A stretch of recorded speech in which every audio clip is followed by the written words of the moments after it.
मोहिनी एकादशी का व्रत वैशाख मास के शुक्ल पक्ष की एकादशी को रखा जाता है। इस व्रत के महात्म्य के बारे में पद्म पुराण में बताया गया है कि इस व्रत को करने से व्रती को इस जन्म के साथ ही पूर्व जन्म के पापों से भी मुक्ति मिलती है।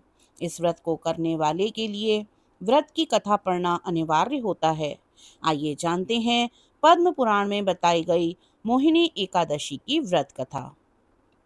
युधिष्ठिर ने पूछा, जनार्दन, वैशाख मास के शुक्ल पक्ष में किस नाम की एकादशी होती है? उसका क्या फल होता है तथा इसके लिए कौन सी विधि है? भगवान श्री कृष्ण बोले, महाराज, पूर्व काल में परम बुद्धिमान श्री रामचंद्र जी ने महर्षि वशिष्ठ से यही बात पूछी थी जिसे आज तुम मुझसे पूछ रहे हो।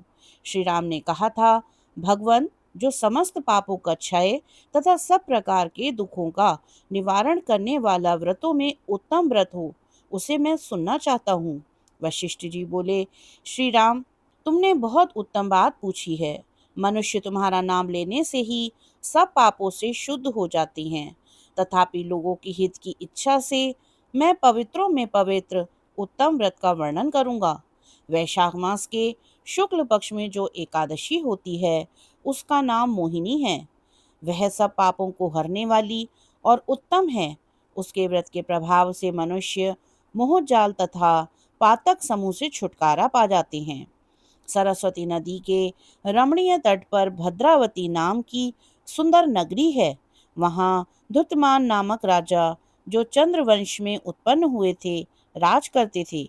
उसी नगर में एक वैश्य रहता था जो धन धान्य से परिपूर्ण और समृद्धशाली था। उसका नाम था धनपाल। वह सदा पुण्य कर्म में ही लगा रहता था। दूसरों के लिए पौंसला, कुआं, मठ, बगीचा, पोखरा और घर बनवाया करता था। भगवान विष्णु की भक्ति में उसका हार्दिक अनुराग था। वह सदा शांत रहता था। उसके 5 पुत्र थे, सुमना, द्युतिमान, मेधावी, सुकृत तथा धृष्टबुद्धि। धृष्टबुद्धि 5वां था।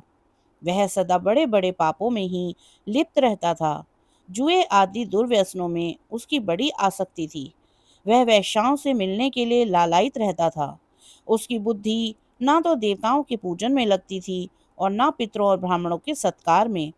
वह दुष्टात्मा अन्याय के मार्ग पर चलकर पिता का धन बर्बाद किया करता था। एक दिन वह वैश्या के गले में बाहें डाले चौराहे पर घूमता देखा गया। तब पिता ने उसे घर से निकाल दिया तथा बंधु बांधवों ने भी उसका परित्याग कर दिया। अब वह दिन रात दुख और शोक में डूबा तथा कष्ट पर कष्ट उठाता हुआ इधर उधर भटकने लगा। एक दिन किसी पुण्य के उदय होने से वह महर्षि कौंडिन्य के आश्रम पर जा पहुंचा। वैशाख का महीना था। तपोधन कौंडिन्य गंगा जी में स्नान करके आए थे। धृष्ट बुद्धि शोक के भार से पीड़ित हो मुनिवर कौंडिन्य के पास गया और हाथ जोड़ सामने खड़ा होकर बोला, ब्राह्मण द्विश्रेष्ठ, मुझ पर दया करके कोई ऐसा व्रत बताइए जिसके पुण्य के प्रभाव से मेरी मुक्ति हो। कौंडिन्य बोले, वैशाख मास के शुक्ल पक्ष में मोहिनी नाम से प्रसिद्ध एकादशी का व्रत करो। मोहिनी को उपवास करने पर प्राणियों के अनेक जन्मों के किए हुए मेरु पर्वत जैसे महापाप भी नष्ट हो जाते हैं। वशिष्ठ जी कहते हैं, श्री रामचंद्र मुनि का यह वचन सुनकर धृष्ट बुद्धि का चित्त प्रसन्न हो गया। उसने कौंडिन्य के उपदेश से विधि पूर्वक मोहिनी एकादशी का व्रत किया। नृपश्रेष्ठ, इस व्रत के करने से वह निष्पाप हो गया और दिव्य देह धारण कर गरुड़ पर आरूढ़ हो सब प्रकार के उपद्रवों से रहित श्री विष्णु धाम को चला गया। इस प्रकार यह मोहिनी का व्रत बहुत उत्तम है। इसके पढ़ने और सुनने से सहस्त्र गोदान का फल मिलता है।